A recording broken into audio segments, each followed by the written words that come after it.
Hello, and welcome to our Setting the Course for Late 2026 and the Year Ahead webinar. I'm your host today, Alex Weaver, Vice President of Strategic Markets at Oak Street Funding. And joining me today is Rick Dennen, Founder and CEO of Oak Street Funding, and Alicia Chandler, President of Oak Street Funding. Today, we'll be giving insights on lending, capital markets, M&A activity, succession planning, leadership development, and emerging technologies as we look to prepare for the remainder of the year and looking ahead into 2027. Rick and Alicia, thank you for joining me today. Thank you for Thank having you. us. Thank you. Absolutely. So start things off as we look ahead to the rest of the year and potentially into 2027. What conversations are you hearing the most from our clients and what opportunities that they think business owners should be paying most attention to right now? Yeah, it's a great question. I think clients need to just continue ahead with, their plans. They can't just sit idly by and wait on the interest rate to maybe drop or even be increased again. They need to continue to focus on, finding efficiencies and increasing their margins. I think that's going to be something that's going to be very important, especially, as they look to incorporate AI and different technologies into their companies. With the the financial services industry that we serve, I think one of the other things is just client retention and just making sure that they're continuing to build out their suites of products to really be a holistic provider to their clients rather than, just a one-off provider. Yeah, but the only thing to add, I think Alicia's right on. Everybody's waiting for something to happen, the market to move, rates to drop, rates to increase. And, what everybody is seeing and hearing is that, the earnings coming out of companies is very solid and expected to continue for the year, which to me gets to, one of the comments from Alicia is that set a strategy, stick to it. You got to always modify it as you go along. But there's a lot of things going, but I think there's also a lot of stability in the markets today and in a lot of big companies. So stick to that strategy until you have to change it.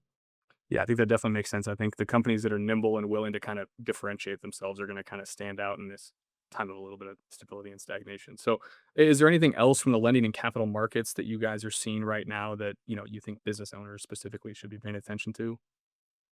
I'll take that. It's something we've seen over the past couple of years is I think it has to do with the amount of capital that's in the markets today, that the opportunities to structure deals that are a little bit more seller friendly, meaning maybe they're taking some minority equity with a plan, as they can use that equity to grow the business, enhance the earnings, and then they've got a built-in buyer in 2, 3, 4, 5 years, whatever it may be when they execute on some. Versus it seems like, 5, 10 years ago in a lot of these businesses, it was they're buying 100%.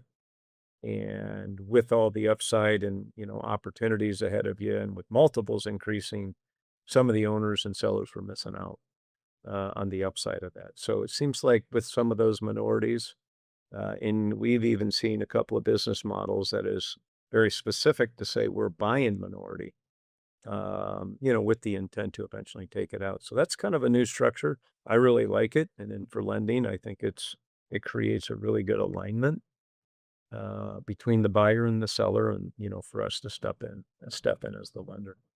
Yeah, I think the other thing, that we're continuing to see, as Rick alluded to, is just the creativity of the acquisition structures. Whether it's the amount down, the sell and stay type of scenario where the seller is getting equity and the buyer. Just again, just continuing to see those types of um, acquisition structures change. Yeah, I think that makes a lot of sense. It's having that flexibility to, give the sellers what they want so you can actually be the one that kind of wins the deal on the buy side. Um, we've been hearing a lot about M&A activity in 2026 and what are you seeing firsthand and what does that mean for owners and how they may consider, making a transaction in the next few years or potentially, in the short term? Yeah, I think the market's continuing to it's been pretty frothy, and I feel like it's more of a seller's market. There's definitely a lot more people that are continuing to look to, maybe they wanna exit. I mean, we've always talked for the last couple years about succession planning for the aging demographic of the, CPA, RIA, and insurance industries that we work in. And so I think again, it's just figuring out, what is the right fit. I had a conversation with somebody on Monday about a potential acquisition and, they didn't even know why they wanted to buy it other than they got a flyer from one of the industry COIs. And so, I think there's a lot of sellers, but the buyers need to be cautious and really, as we focus and we want our buyers and borrowers to focus is the why behind it. What are the strategic opportunities of bringing the firms together? How can you scale those firms and how can you have sustained organic growth as you go forward? Those are all things that a buyer and that we look at as well.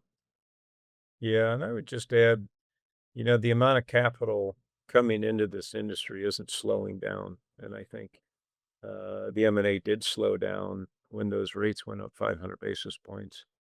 And so then you get a little bit of dip in those rates and drops and I think 3 rate decreases were expected in 2026, which has now been 1. That money needs to be deployed. Rates are still relatively low when you look at, the overall cost of funds. So, um, that's one thing. The other thing is doing this, what is it, 23 years now we've been doing this? We always felt that the addressable markets for each of the industries was somewhat limited. 40,000 insurance agents, 30,000 RIAs, let's just say 20,000 CPAs. But with the consolidations that has occurred in insurance, even for the longest period of time, like we saw a stat through, I think it was a Marshberry conference where the actual number of agencies is increasing now because as two firms merge, you might get 4 or 5 people that kind of spawn out of that and start their own agency. So out of 2 firms that become 1, they eventually become 5. And so they actually saw this increasing number. And I think the same thing's going to happen in the RAA and CPA as well. As this consolidation occurs, not everybody's going to be happy with it, which is good. I think, people obviously can go start their own thing and you keep the industry evolving. But those are probably the 2 things I would add on M&A. And I think that plays too a lot into, what a lot of those companies are struggling with is how do you retain that talent so they don't break away? So it's kind of the two-pronged, approach of making sure that when you make that acquisition, you're retaining what you're really buying on your end. Yeah. For owners who aren't planning to sell anytime soon, what are some of the most effective ways that they can really build value within their firms and continue to grow, in kind of these times right now? I mean, I think one of the most important things is, deeper client penetration and organic growth with those clients. I think a lot of what we're seeing is stagnation. People that are just kind of riding the wave of the market, especially in the RAA space. And so I know, what we look at, and then what other lenders as well as the valuation firms look at is really pulling out that organic growth, and that's going to be key to not only, the future of your company, but if you do plan to exit, getting a higher multiple. And then I think the other thing that is important for people that aren't ready to sell is they still need to make sure that they have a strong leadership team and succession plan in place. Because again, when they're going to look to exit, it's based upon all the surveys and things that we've seen, the valuations are going to be higher for those firms that have a really deep bench that deals with the clients across the board and just has that succession already built in. Yeah, I wrote nothing to add. Those are clearly the 2 greatest variables that I think impact valuation is growth in your management team going forward. So if you if you're forgetting about those 2 things, you're not going to maximize your multiple on the exit. Yeah, I think that's great advice to make sure people are kind of building those succession plans before you have to execute them. I think is kind of the main thing a lot of people have to look at. So, how are talent and leadership challenges really impacting the long term growth plans of some of these businesses that are trying to retain that good young talent? I mean, the retention of those is making sure that um, they're tied in. We always encourage and we love to see where the ownership is spread between many people, as we provide funds and certainly on succession loans, um, that maybe the founder or the patriarch or whomever was the original owner, that they're not keeping all the ownership. They're rewarding those that are helping them get to the next level so that some of the relationships, because that's really what we're lending against is the relationships, that those relationships are with several different people versus lending the money to one company and that person is retiring and getting out. And then they're going to transfer the relationships. Like that's when you're going to have the highest, you know, loss rates on customers, and that that's not what you want to buy. So it's the piece of the pie or having the whole pie, and clearly like to see more people sharing their pie with the people that are leading the organization and helping it develop and get it to the next level. So having that to me is the greatest way to keep people engaged and aligned. I think it also shows when they're interviewing people or bringing in new people that, if they have that ownership mentality, that also entices new people to come in with them. And that's I think, an advantage to a competitor if they don't have that. Definitely. And then what do you think separates the businesses that are really, thriving in today's market versus the ones that kind of have that, stagnation, or maybe they have some growth, but it's not organic because they're just kind of riding the wave. I think it's the continuing mindset of evolution. Like, Rick was saying, you can't just be stagnant or you're falling behind. So you have to constantly be reassessing your plans, making sure you have your house in order, making sure you have not only a succession plan, but a contingency plan in place. And like we said, you have to have the succession, the scalability, the organic growth. It's all of it together. That's what's going to set those firms apart. Yeah, I agree. And Alicia knows, every year we kind of take a step back when we're doing budgeting for the next year and really evaluate our core competencies. We evaluate the markets, and everything. We kind of sit back and say, okay, where can we take this to next year? And we put together usually some pretty aggressive goals on growth. It's not here's a strategy to retain the level of performance or the level of portfolio that we have. It's here's how we're going to continue to grow. And that includes, what Alicia talked about with efficiencies, whether it be technology, process, or people. We're focusing on that. We give a true evaluation, I think, of what we're good at and what we're not good at. And then the management team kind of comes together after all of that effort is done to say, here's the strategy. Let's go put it, let's figure it out and map out what things need to be done and what time frames. And it's been a pretty effective process. Yeah, and that's what we expect of our, clients as well. The clients that perform the best and are at the top of our portfolio, they do those same things. Yeah. Yeah. So then there's obviously been a lot of conversations around AI and how that's going to be incorporated in, all the verticals that we work in. What do you think tool wise, most businesses should realistically be looking at, and how do they kind of implement those to make sure they're not one of those businesses that stagnates and continue to evolve? I could take that, Yeah. but I just came back from a conference in California where is a day and a half conference and one full day was dedicated to AI. And it was in the CPA, professional services type industry. And you sit and listen and, you know, y- the leadership at the top, they don't have to understand exactly, and use AI because a lot of times they're, call it somewhat technically challenged. But they have to be committed if they're going to kind of embark on an AI strategy. Clearly, there's a lot of benefit to what AI can do for different organizations and in different ways. Uh, but, just to say you're doing it, but not being committed to it, not having the resources, the people, the technology, in committing to it and understanding it, like, I don't think you're going to be successful. I think you're going to get anybody can use AI. We can all use AI for drafting a memo or an email or helping out on something, but um, helping to underwrite a loan, helping to generate a list to market to people, your insurance products that meet characteristics. I think it's things like that with all this data that's out there. Um, there's going to be certain people that are very, that benefit from it greatly, but I think it's those that have a good understanding of it and are really committed to it.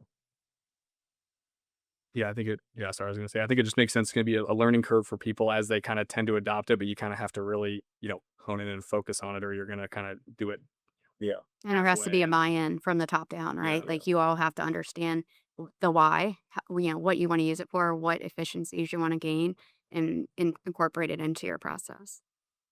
Yep. Absolutely, yeah. So, what is one area of planning that business owners consistently underestimate until it really becomes a challenge? I think in the industry we're in, yeah, succession planning, I think it takes time. And it's not, you got all types of psychologies, going on, I think, in some of the founders' heads about, their business. They developed it, they built it. What is their commitment to succession? Almost just like the AI. It's like, do they understand what's needed? Do they have a good vision of where they want to take the company? Do they have a good idea of what it's going to take to get to that level? And, do they have a good management team underneath them and somebody that's got the capability to continue with the vision that they have? Or, maybe they don't. And they're just, you know what, I'll sell it. I'll step out in 3 years and my people can report to the next company. So, I mean, that just takes time. And it's not just hey, there's a medical event. The owner had a heart attack and now we're putting in, the chief counsel to run the business. You've got to have a good understanding of the business. I think a consistent vision of where the business is going, how you care for the people, and understanding the culture. And those things need to be pretty well aligned, but they take time. You know. I think I saw a stat yesterday in one of the articles that we had from one of the industry experts, and it was, it's not 3 to 5, it's more 5 to 7 years for that succession planning, that timeline. It's increasing because of those reasons. I mean, it's very complex, and you need to get those people in place and build out that vision for the future. It's not just 6 months out or something like that. Yeah, I mean, you take a look at the example of Oak Street. You've been here 14 years, 15. 15 years, and it was working side by side with Alicia for years and understanding. How does she take care of customers? How does she take care of employees? What's her level of detail? Strengths and weaknesses, and saying, okay, well, let's focus on this for a while. And, I'm not saying we're the perfect model to follow, but it certainly was not hey, let's put somebody else in charge. And, the next week it's Alicia by any means. It was a lot of experience, thoughtfulness of when it's going to happen, how it's going to happen, even, the people, who is it gonna be, and you get down to it and you figure it out. And here where I know we made the right decision with this young lady. She's done a great job. Absolutely. So if you're looking at someone who's hoping to retire, transition ownership, we talk about that 3, 5, 7 year timeline. What should they start doing, today and day one to prepare for that 3, 5, or 7 year time frame? Oh, I think one of the most important things is actually having the conversation. um, you know, one, not only saying, "Hey, I want to do it," but perhaps it's engaging an, a consultant or someone that can help drive them through the process. But you need to make sure that if you have people in your firm or your agency that you want to succeed you, actually need to have that conversation and not just assume that that's what they want to do.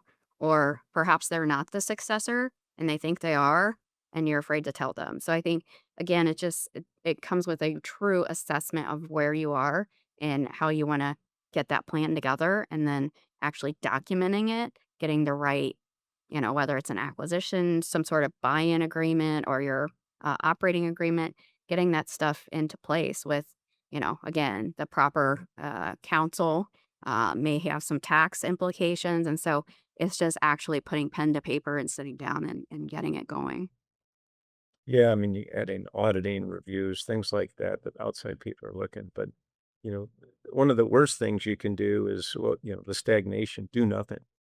And it's just like, well, let's cut expenses and the number, your bottom line income will go up and that's how we'll show that, we're growing. But then the new buyer comes in. It's like, well, you lost, three big producers this year and your income's a little bit higher, but nobody's here to, support this book. So the persistencies aren't going to be the same and we're not interested.